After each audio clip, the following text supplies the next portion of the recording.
Hello everyone, this is Dr. Vishal Trivedi from Department of Biosciences and Bioengineering, IIT Guwahati. So if you would like to understand the whole process of translations, what we have to understand is that we have to first understand about the machinery. So machinery which includes the ribosomal RNA, tRNA and messenger RNA, and then we have to understand the different types of processes. So let's see what are the different machinery, what is being involved into the process of translations. So as far as the machinery is concerned, we have the machinery like the different types of RNA molecules like the ribosomal RNA molecules, tRNA molecules and messenger RNA molecule. The ribosomal RNA is going to be responsible for the synthesis of the ribosome, and that ribosome is actually going to be the central machinery what is going to be responsible for the synthesis of the proteins. Transfer RNA is actually going to transfer, or it's going to carry the amino acids. So it's going to carry the amino acids and it's going to transfer the amino acids as per the information given on the messenger RNA and as well as per the instructions from the ribosome. A messenger RNA, it is actually going to contain the message, and that message is going to be interpreted by the transfer RNA as well as the ribosomal RNA, and then third the ribosome is going to give you the protein. So we are going to understand the structure of some of these RNA molecules. So let's start discussing about the machinery. So we are going to start discussing first with the messenger RNA. So as the name suggests, the messenger RNA or the mRNA has a 5' end, 5' UTRs and the ribosomal binding site. Then it also has the coding sequence and it has the 3' UTR. So what you see here is that the messenger RNA is going to have this is the 5' end and this is the 3' end. So on the 5' end it's going to have a cap structures, and next to the cap it is going to have the 5' UTRs.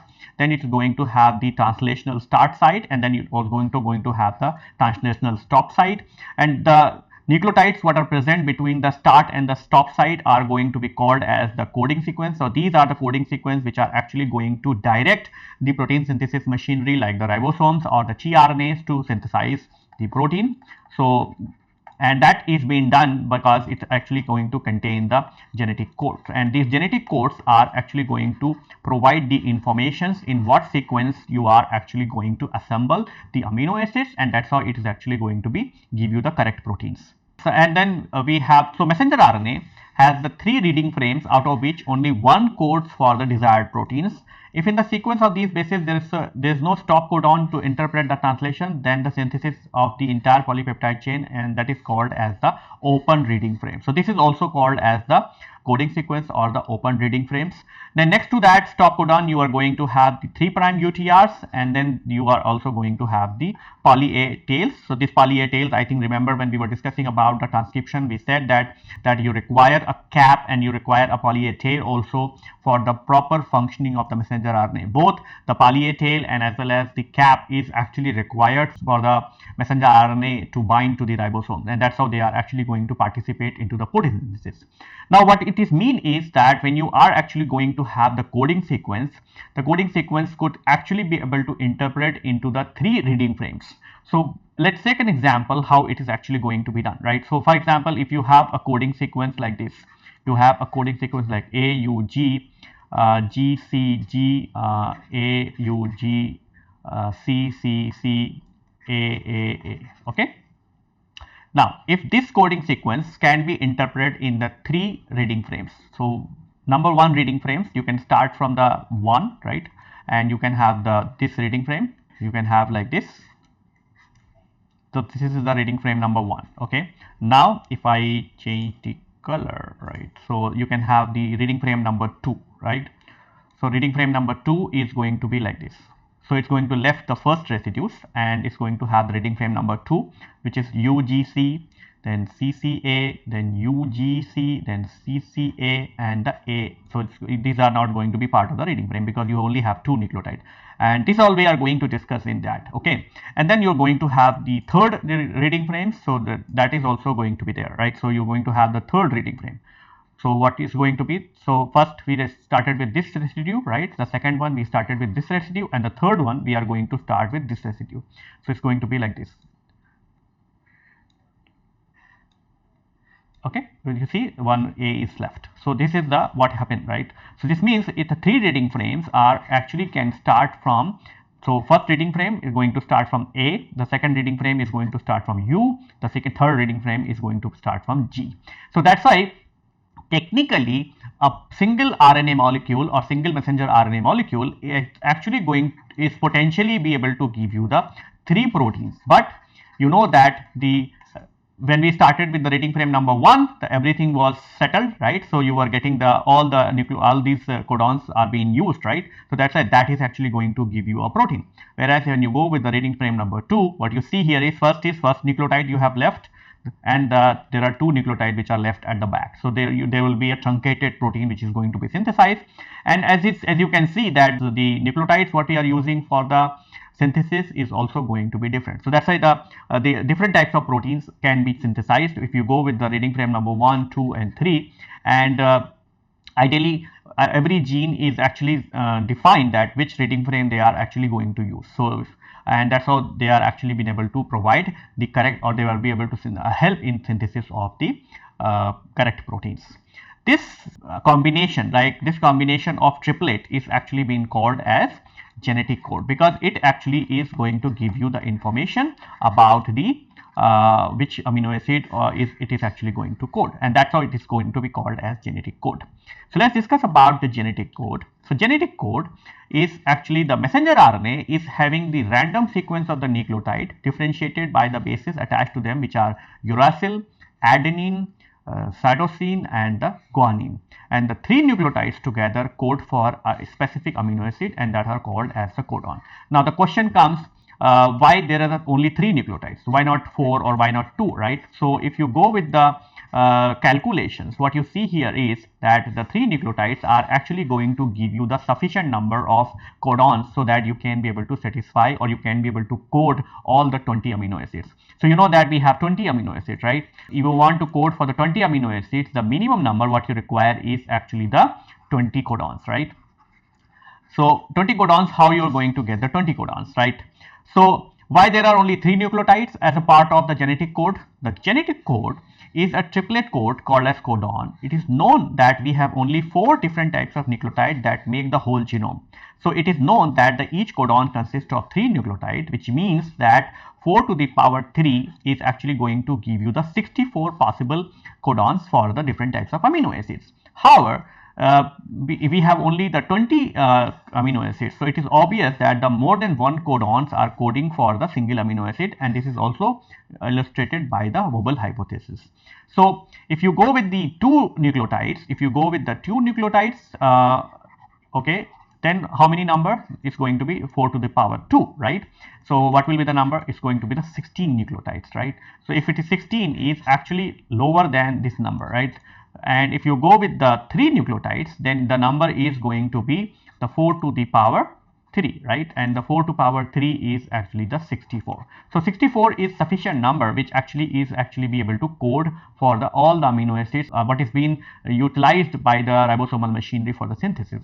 So what you see here is that this is the table of the genetic code. So this is called as the genetic code table, right? And you can use this table to know which amino acid is actually going to incorporate. So what you can go with is the first nucleotide is actually of these, then the second nucleotide and the third nucleotide. So for example, if I say U as a first, U as second and U as third, then what will be the genetic code? Is going to be U, U and U, which is actually being present here, right? So this is the first nucleotide.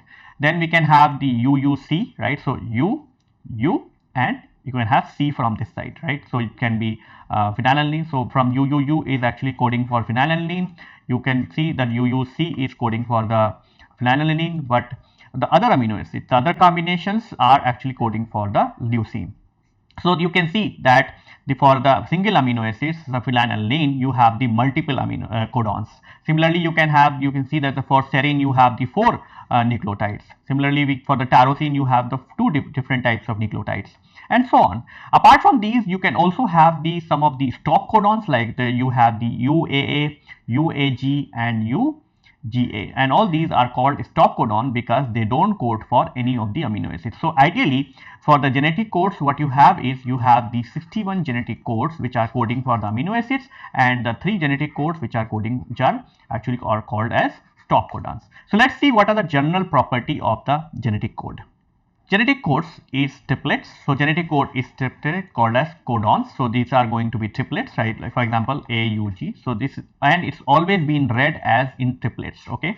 So you cannot have like read in the any other combinations. Each coding sequence has start and stop codon to initiate and terminate the translation respectively. For example, the start codon is AUG, which codes for the methionine, and the stop codons are UAA, UAG and UGA, right? In some cases, the starting codons are GUG or the UUC. So these are in the bacterial cases. In the prokaryotic cases, you can also have the GUG or the UUC as a start codon. So what is mean by the start codon is that whenever the translation will start, the AUG is going to be the first codon which is present onto the gene, right? The code is unambiguous, which suggests that the code is for only for one amino acid, which means code is unambiguous means it's not like that AUG is a codon for the methionine in E. coli, but the AUG is a codon for the lysine or leucine or arginine in the other organisms. So it's actually a constant codon. It does not vary from the species to species or organism to organisms. That is called as unambiguous. So that the AUG is fixed. AUG is fixed for the methionine and irrespective of the organisms. Then when you have the genetic code, there is no comma, there is no gap in the code, which means there is no, like you cannot have the codon like this, or you cannot have the codon like A, then there is a gap, and then you can have AUG. So this is going to be a problem in the codon. So it always going to be a continuous three triplets, which is going to make the codons. The codon is degenerate. This means that the one amino acid has more than one codon. For example, the phenylalanine is specific and it's coded by the two codon UUU and UUC. So the codons are degenerate, which means for the single amino acids you're going to have the multiple codon, right? You might have seen that we have the 20 amino acid and we have the 61 different codons. So that's why you can ideally for every amino acid you can have the either 2 or 3 amino acid, except there are exceptions that for the tryptophan and as well as for the methionine they are coded by the single codon. Okay. Then the codon is non-overlapping. For example, a code as the AUG this and that, and then codon will be AUG, CUC, GUG and so on, and not like AUG, UGC, CCU and so on. So it's not like you can have the codons like, so it's not like, so for example you have a sequence like this AUG, GGU, okay. So it's not like you can have a codon like first codon like this, then the second codon like this, or third codon like this. So you cannot have the overlapping codons. So they are not overlapping. This means AUG will be like this, then the second codon is like this. So it's not, they are not going to have the overlapping nucleotides. Genetic code is universal, which suggests that the genetic code and its meaning is common for all life forms. However, there are some exceptions to this rule. For example, UGA is a stop codon, but it codes for the tryptophan in the mycoplasma, spiroplasma and the mitochondria of some species. That means is that genetic code is universal, which means if the AUG is being used for the methionine, it is going to be used for methionine, and it is going to be used for methionine irrespective of the organism or irrespective of the gene actually. But there are exceptions, like for example, UGA is a stop codon in all other species, but it codes for the tryptophan in the case of some of the organisms like the mycoplasma, spiroplasma and in some of the mitochondrial species. Similarly, you have another example like CUG. CUG codes for the leucine in general, but in yeast mitochondria it codes for the threonine. So there are exceptions in the biology, and that is why the biology is so much complicated and diversified. Okay. Now let's discuss about the next machinery. So the next machinery is the transfer RNA, and we have said already that transfer RNA is actually going to anchor the amino acid, right? And then it is actually going to deliver the amino acid, or it's going to transfer the amino acid during the protein synthesis as per the instruction from the ribosome, right? So transfer RNA is a clover leaf structure in the 2-dimensional, and it has the L-shaped structure in the 3-dimensionals. So it's going to have the L-shaped structure like this, something like this in the 3D structure, and it's going to have the clover leaf structure like this in a 2-dimensional structure. The total length of the tRNA is 73 to 94 ribonucleotides, and it's going to have the different shapes. So you're going to have the 5' end, you're going to have 3' end, And the tRNA molecule is consist of the 5' phosphate terminal and an acceptor arm that is ends in the CCA terminal at the 3' end. So on the 3' end is going to have the CCA arm, which is going to also called as the amino acid arm. So this is called as CCA arm, and this is the arm which is actually going to receive the amino acid. Then you also have the D loop. So this is the D loop, right? So you're going to have the D loop, which often contains the some of the modified amino acid nucleotides like the dihydrouridine.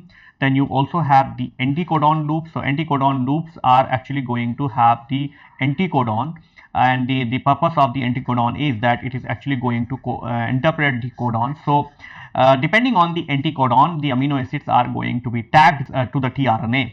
So the amino acid, whatever is actually going to be tagged onto the 3' end with onto this CCA end, the anticodon is going to be present. So that anticodon is actually going to check the codon, and then accordingly it is actually going to bring that particular amino acids. Then we also have the T arm, and which has the T psi C, where psi is called as pseudouridine. So you also have the T psi C arms, and then you also have the extra arm. So this is the extra arm which actually is being taking care of the extra nucleotides which are present into the tRNA. So whatever the extra nucleotides are present, that are being put into this extra arm. And the most important region of the tRNA is the two region. One is called as the CCA arm, which is responsible for the coupling of the amino acid, and the other is the anticodon arm, which is actually going to interpret the codon onto the messenger RNA, and that's how these tRNA are actually going to bring the the amino acid for the coupling. Then we have the transfer RNA. So transfer RNA, each transfer RNA is specific to amino acid, and it carries onto the CCA arm. There are 30 to 45 different types of tRNA in prokaryotes, and 50 different types of tRNAs in the eukaryotes. For example, for the glycine, there are two tRNAs which are represented as the tRNA gly1 and tRNA gly2. So remember that we have the different types of codons, right? Accordingly, the tRNAs are also going to be different, right? So we can also have the multiple copies of the tRNAs, and these tRNAs are actually going to have the two information. One, they are going to carry the amino acids, so they are going to have the information about the amino acid. The second is they are also going to have the information about the codon which they are going to use. So that's they are going to do with the help of the anticodon, and that's why we have the 30 to 45 different types of tRNAs in the prokaryotes, whereas the number of tRNAs into the eukaryotic system is even more. Like you have the 50 different types of tRNA, which means for single amino acids you can have the multiple types of tRNA. One of the example is that for the glycine, it has the two different types of tRNA molecules. One is called as the gly1, the other one is called as the tRNA gly2. Now let's move on to the next machinery, and the next machinery is called as the ribosome or the ribosomal RNA, which is coupled with the protein to give you the ribosomes. Okay. So the ribosomes are the ribonucleotide particle that contain the RNA, rRNA, and the proteins. Each ribosome is made up of the two subunit. You can have the large subunit and the small subunit, right? Small subunit. In prokaryotes, the mitochondria and the chloroplast of the prokaryotes, there is a 70S ribosomes, which is composed of the 50S and the 30S subunit. In the E. coli, 30S subunit consists of the 16S ribosomal RNA and the 21 ribosomal protein, whereas the 50 subunits actually contains the 23S ribosomal RNA, 5S ribosomal RNA, and the 31 different types of proteins. In eukaryotes, it also contains the 87. So you can have the two different types of ribosomes. You can have the 70S ribosome, which is actually present into the prokaryotes, or it also contains into the mitochondria or the chloroplast. Then you can have the 80S ribosomes. These are going to be present into the eukaryotes. Okay. In eukaryotes, there are 80S ribosomes, which consist of the 60S and as well as the 40S ribosomal subunits. The 60S subunit consists of the 20S ribosomal RNA, the small 5'7" RNA, and the 5.8 ribosomal RNA, and it also contains the approximately 50 different types of proteins. The 40S small subunit consists of the 18S ribosomal RNA and the 33 ribosomal proteins. So this is the composition of the ribosome, where you can have the large subunit, you can have the small subunit, and these large and small subunit, when they combine, they are actually going to give you the three different types of activity sites. You can have the E site, which is also going to called as exit site. You can have the P site, which is called as the peptidal site, and you can have the A site, which is called as the A site or the amino site. Okay. So the function of these sites are very different, right? So you can have the P site, which is for the peptidal tRNA binding site, A site, which is actually going to be called as amino acid tRNA binding site, and the E site from where the deacylated tRNA is going to exit. So that's why you have the E site from where the tRNA is going to removed. Then you have the P site at where the tRNA is going to sit, right? So P site where you have the peptidal tRNA which is going to bind, and the A site where the incoming tRNA is going to come, right?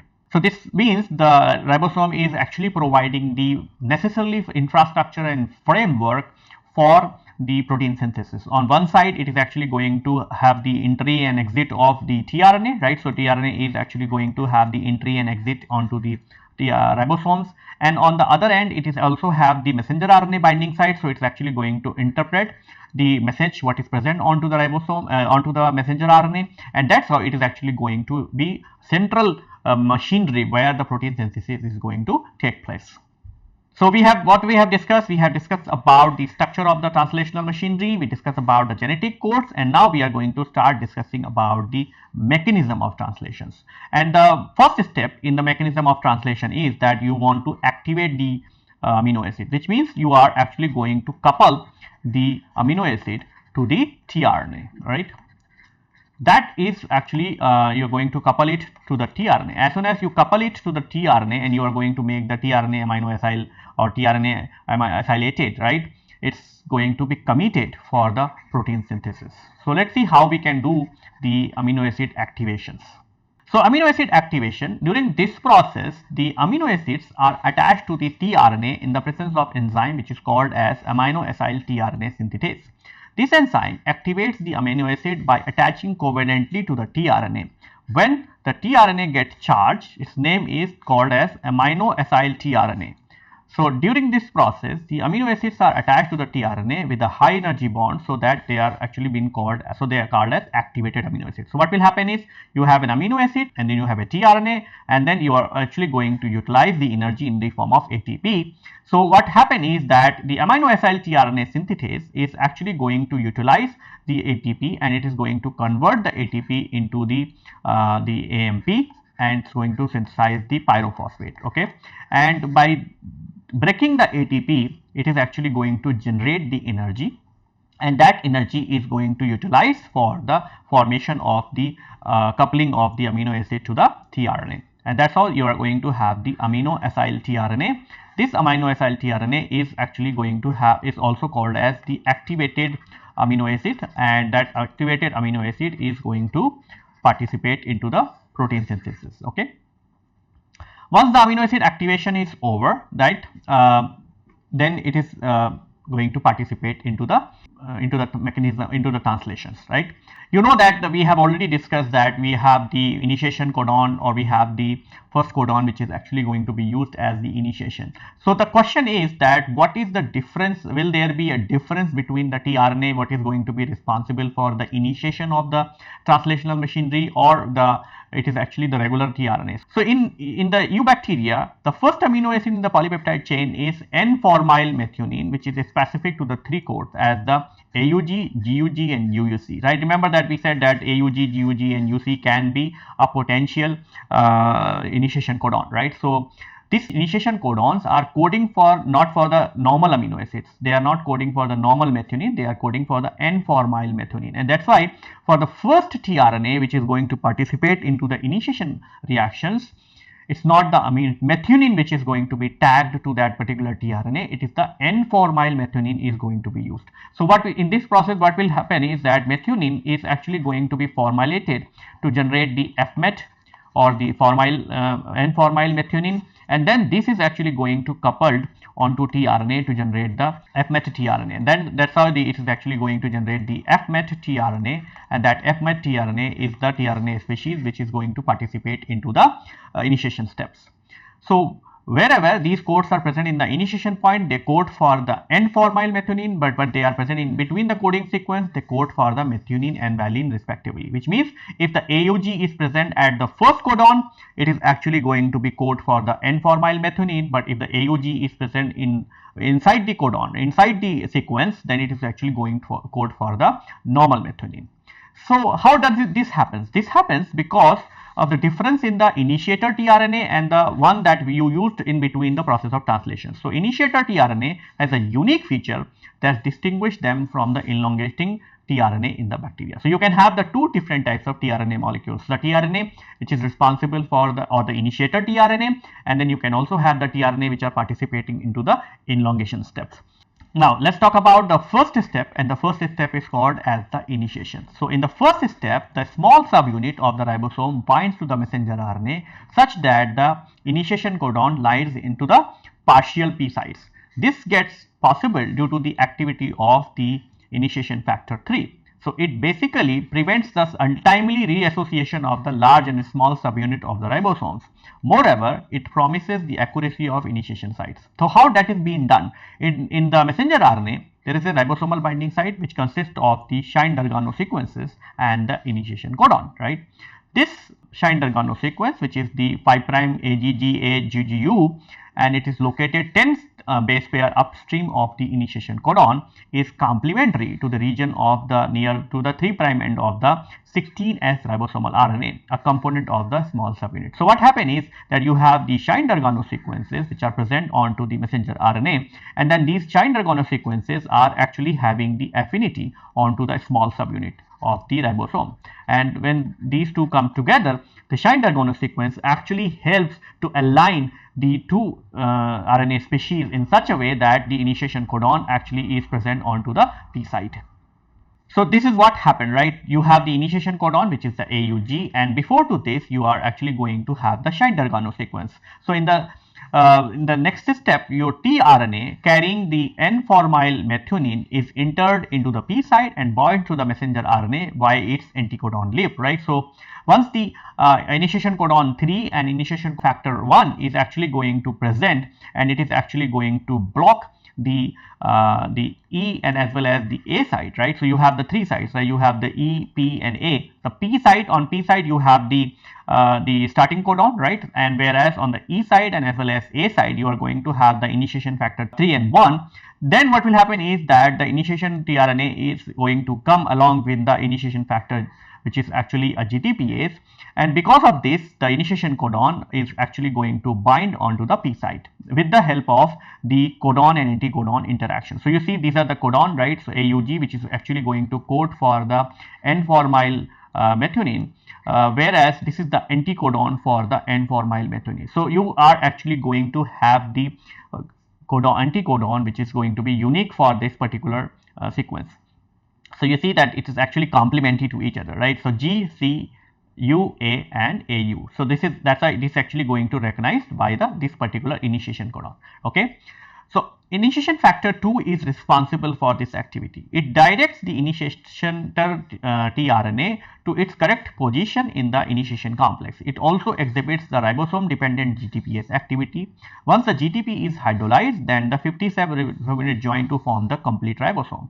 Finally, when the large subunit also join the complex, it forms the complete P site and the A site, and the second charged tRNA enters into the A site. This tRNA, as per the rule, has the anticodon corresponding to the codons into the messenger RNA. So what happens is that once this step is over, then you are actually going to have the entry of the 50S ribosome, and then the initiation factor 3 and 1 are actually going to be released along with the initiation factor 2 and the GTP, and it is actually going to allow the binding of the large subunit, and that's why it is actually going to assemble the complete ribosomal machinery. So with this actually the initiation is going to be over in the case of prokaryotes.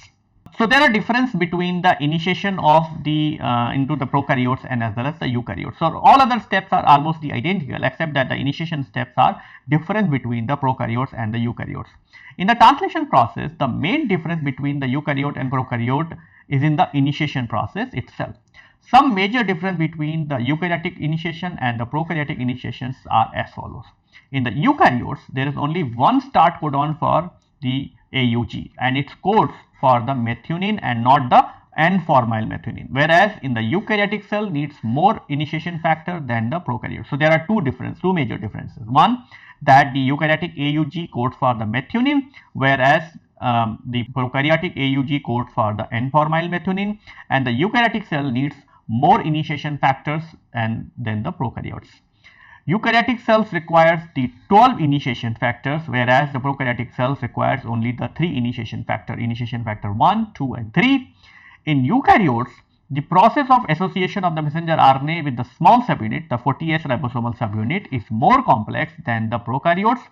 The 40S ribosomal subunit identify the 5' methylated cap of messenger RNA, and then there is a scanning process which is involved wherein initiation codon is recognized. This recognition is aided by the ATP dependent helicase that hydrolyzes the ATP. This recognition of the initiation codon is also being helped by the Kozak sequences, and these Kozak sequences are almost similar as like the Shine-Dargano sequences which are present in the prokaryotes. So this is one of the major difference, that you have a scanning step in the case of the eukaryotic system, which means you are actually going to have the messenger RNA, and this messenger RNA is actually going to scan by the small subunit for looking for the AUG sequence. Okay, this scanning is being helped by the Kozak sequences, because the Kozak sequences which are present onto the small subunit is actually going to help the positioning of the small subunits. So these are the some of the classical differences between the initiation of the messenger RNA or initiation of the translation between the prokaryotes and the eukaryotes. Then we enter into the elongation steps. So elongation steps are actually, it is the cyclic process. The elongation process starts from the formation of the first peptide band to addition of the last amino acids. The amino acid added to the chain one at a time to the nascent polypeptide chain. Addition of the amino acid is very rapid process. The peptide sequence is in the order of codon and anticodon into the messenger RNA. The rate of elongation is nearly 15 amino acids per second. There are some requirements regarding to the elongation. So what are the requirements? You also require the messenger RNA and the 70S ribosomes. You require the amino acid tRNA for all the amino acids which are actually going to be present onto the messenger RNA in the form of codons, and then you also require the elongation factors. So what are the elongation factors are required? You require the elongation factor Tu, you require the elongation factor Ts, and then you require the elongation factor G. So elongation factor Tu is a G protein which actually binds to the amino acid tRNA and it directs it to the correct position at the ribosome A site. Whereas the elongation factor Ts, its main function is to generate the EFTU, regenerate the EFTU and the hydrolysis of the GTP, and the EFG it is also a G protein which actually mediates the translocations. So elongation has the multiple steps. It requires these type of machinery. You require the messenger RNA and the complete ribosome. It requires the amino acid tRNA which are actually going to carry the amino acid, right? And they are also require the elongation factors. So elongation is carried out by ribosome in the 3 stages. One is decoding. So second is the peptide bond formation, and the third is translocations. So decoding is being done by the interaction of the codon to the anticodon, right? And that I think we have already seen when we are talking about the initiation codon, how the initiation codon is having the anticodon for the codon onto the AUG. So it is codon directed binding during the process of ribosomes select and bind to the incoming amino acid tRNA at a site whose anticodon is complementary to the codon of the messenger RNA. Decoding region of the 16S ribosome confirm the proper base pairing between the codon as well as the anticodon. So you are going to have the codon, and then you are going to have, for example, if you have the codon like AUG, it is going to have the anticodon like CAU. So you are going to have the anticodon, and that's going to make the base pairing as per the the hydrogen bonding, and that's how it is actually going to make the firm interaction between the tRNA and the messenger RNA what is present on the codon what is present onto the messenger RNA. Once this is done, then you are going to have the second step, that the peptide bond formation. So in this process, the peptidal group of P site of tRNA is transferred onto the amino acid group in A site to the peptide bond. So in this step, what will happen is that you in the ribosomes you are going to have the amino acyl tRNA, the initiator amino acid, and that is present onto the P site. So you are going to have the amino acid what is present onto the tRNA, what is being present onto the P site. So from here it is actually going to be coupled onto this, and that's why this amino acid is actually going to have the amino acid, and then it's going to have the initiation amino acid, and that's how this is going to continue. Then there will be a translocation. So in the translocations, the tRNA of the A site is transferred to the P site to make a space for the next amino acid tRNA at A site, and the A site of tRNA is shifted at the E site. This shift is also coupled with the ribosomal movement along with the messenger RNA. So what is meant by translocation? Translocation means that this tRNA is going to move onto this, and this deacylated tRNA is going to move into the E site, and that's how it is actually going to be removed from the ribosome. So let's see how this is being done, right? So in the process of chain elongation on the ribosome, so EFTU promotes the entry of the amino acyl tRNA into the A site of the ribosomal RNA. First, the EFTU binds to the GTP and it activates the EFTU GTP complex, which binds the tRNA. When the codon and anticodon base pairing is stabilized, then the hydrolysis of GTP occurs, which converts into the GTP and PI, which helps in the binding of amino acyl tRNA to the A site, and after this the EFTU is released. So this is what is going to happen.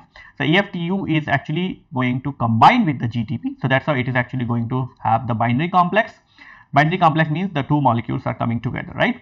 And once the binary complex is there, it's actually going to bind the tRNA, which is going to be different tRNA from the initiation tRNA. So this tRNA is going to contain the, going to have the amino acids, and this is going to have the anticodon, right? So once this anticodon is going to be matched onto the codon, onto the messenger RNA, then this GTP is going to be hydrolyzed, and this GTP is going to be converted into GDP plus PI, which means, and once this happens, then the EFTU is actually going to be released, and it's going to be come back again. Its GDP is going to be released, and it is going to be replaced with another round of GTP, and that's how this cycle is going to continue. So that's how it will help the binding of the tRNA into the A site. Once the tRNA is going to bind, then there will be a peptidal transfer. So it is the peptide bond formation step, which the amino acid of the peptide bonds are linked to the tRNA molecule in A site, and the carboxyl end of the peptide bond, which is uncoupled from the tRNA molecule, into the P site. So the peptide bond is going to be formed between the amino acid which is present onto the P site and the amino acid what is present onto the A site. So from this amino acid is actually going to be transferred onto this, right, and it's going to be form the peptide bond. So that's why if this is a A1, then it's going to form the A2, A1 like this, okay. So how this is being done? So this reaction is carried out by the enzyme which is called as the peptidal transferase. Peptidal transferase is an enzyme which is associated with the 23S ribosomes of the 50S ribosomal subunit, and the peptide bond formation involves the O to N migration and the conversion of ester into the amide bond.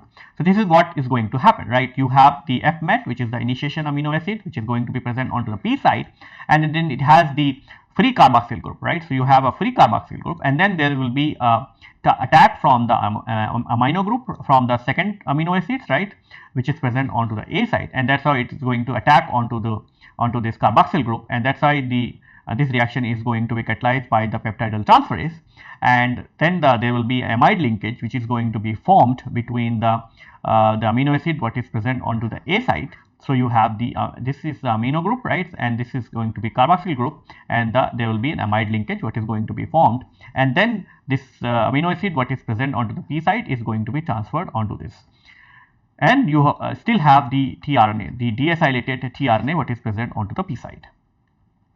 Then we have the translocation. So translocation means you are actually going to move the molecules. So you are going to move the the ribosomes onto the messenger RNA for the one more codons. So there are the three things which are going to be necessarily for the translocations. The deacylated RNA moves from the P site, peptidal transferase move from the A to P site, and the ribosome should move onto the messenger RNA one more codon. so that the next codon can come at the site of A site. So this means if you have a codon like AUG, GG, GCG, right?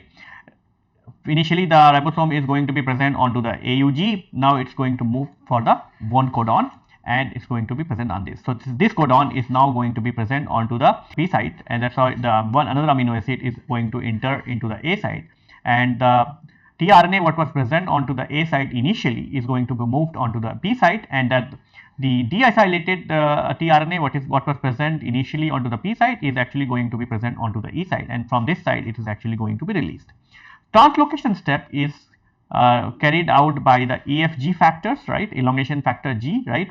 During the translocation, acceptor end of the both tRNA of A and P sites are interact with the peptidal transferase center of the 23 ribosomal RNA of 50S subunits. In translocation, A and B tRNA transfer to the P and E sites respectively. As ribosomes move 3 nucleotide along messenger RNA chain in the 5' to 3' direction. During the translocation step, the GTP is converted into GDP and the uncharged tRNA is released from the P site to the E site, and the newly formed peptidal tRNA is going to from the tRNA from the A site to the P site, and the elongation process is nearly same in the both as the prokaryote as well as the eukaryotes.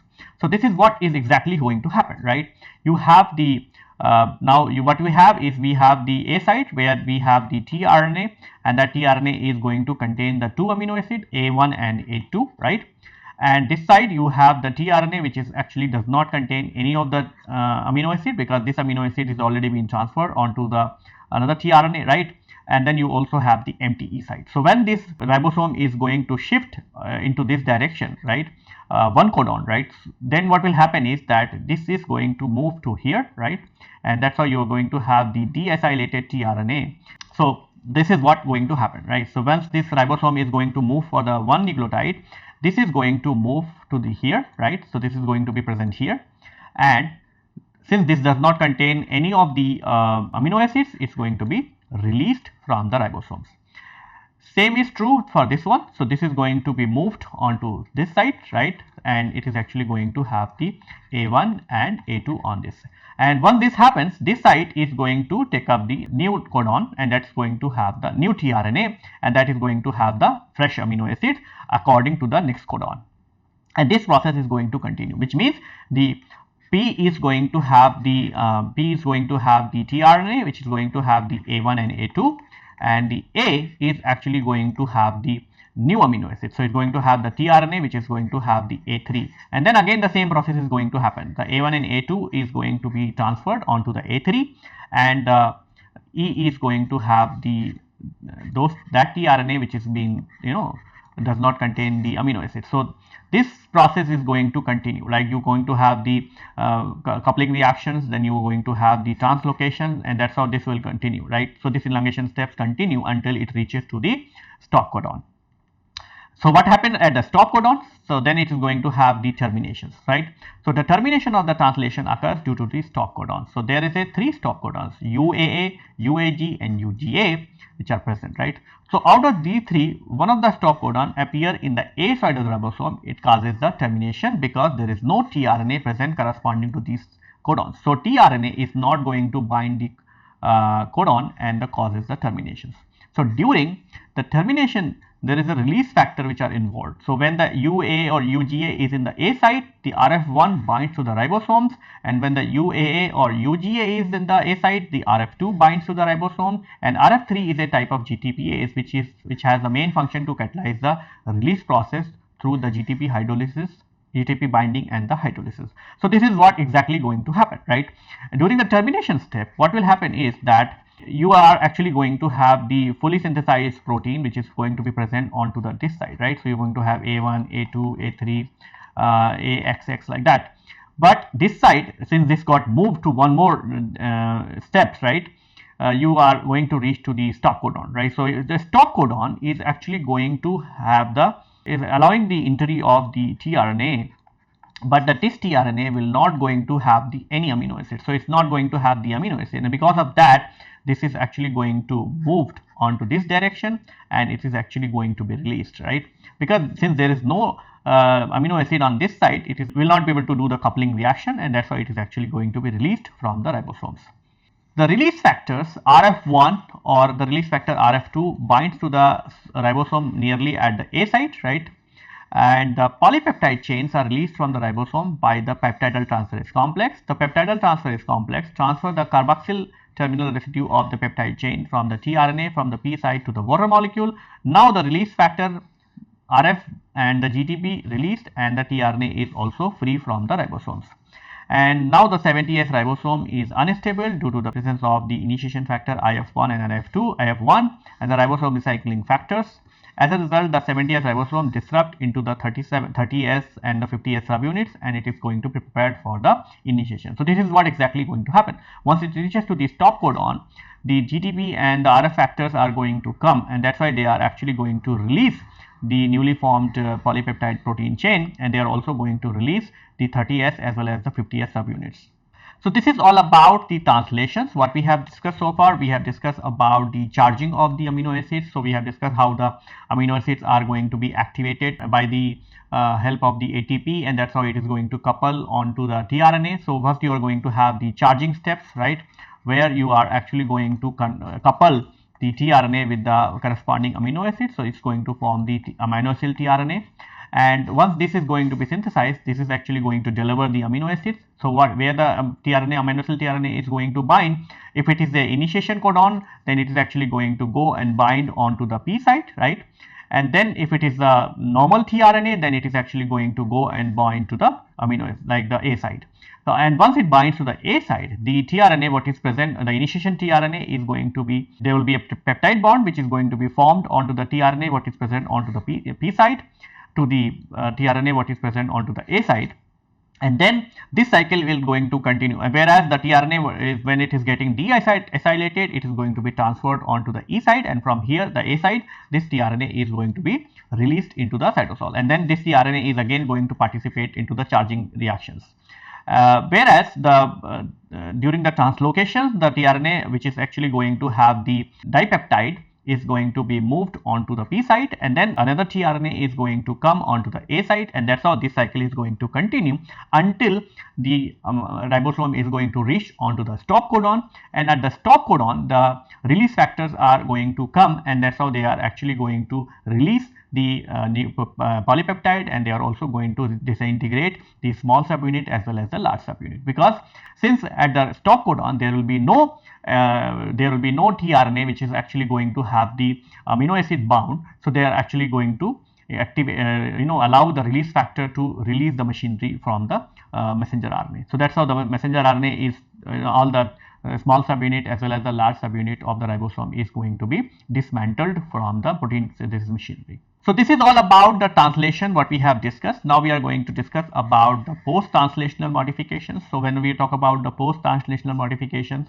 the protein can be synthesized as a native protein, and then this actually can be converted into the different types of modifications. These modifications could be the covalent modifications, these could be the non-covalent modifications, these modifications could be the reversible modifications, or it could be irreversible modifications.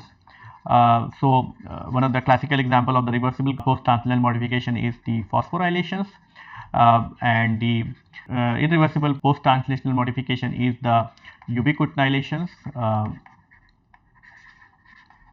So let's discuss about the post-translational modifications. So post-translational modification, the first post-translational modification we want to discuss is the phosphorylation. So phosphorylation is actually being done by the ATP. So when you have a protein, the protein is actually going to take up the phosphate from the ATP, and that's why it is actually going to form the protein phosphate, right?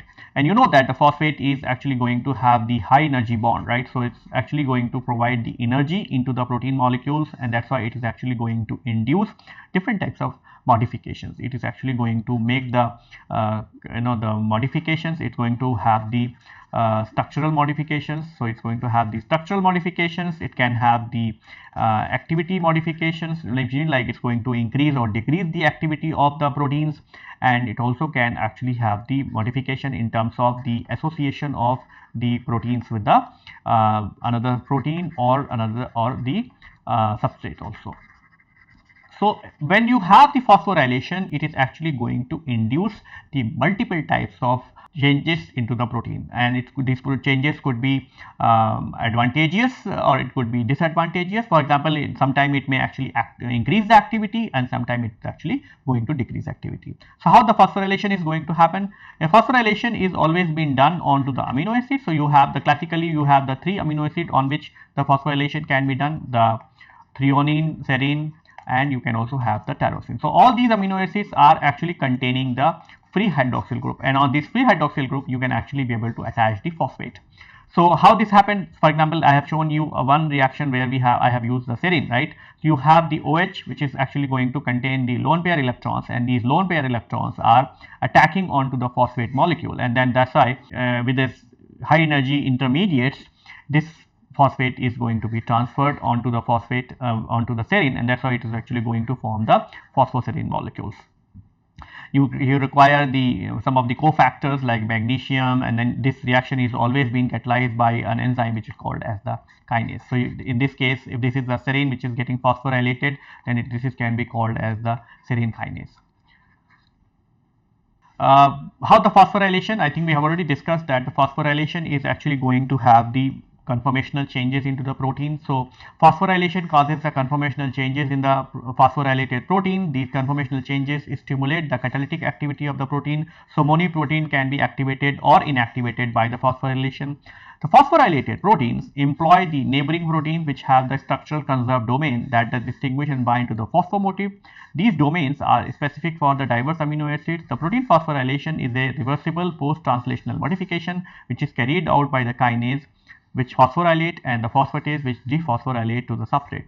There are two types of enzyme make possible to the dynamic nature of the phosphorylated protein. So the balanced concentration of the kinase and the phosphatase is very important for the cell, and it is important for the catalytic activation of the particular phosphorylation site. So you can imagine that you have the two different types of proteins. The protein can be present as a P or it can be present as like this, right? So when you have the you can have the active enzyme, right? So if you add the help of the kinase, you can take the ATP and you can actually add the phosphate, then you're actually going to form the phosphorylated enzyme. So it could be an active enzyme, and once the signal is over, so once you get the signal from some kind of stress, some kind of ligand. So for example, you can have the insulin, right? So if insulin is actually go and bind to the insulin receptor, then that will be going to constitute a signal. Once the signal is there, then that signal is going to be perceived by the protein kinase, and that protein kinase is going to say, okay, phosphorylate this particular protein, and once there will be a phosphorylation of this protein, it is actually going to activate that protein.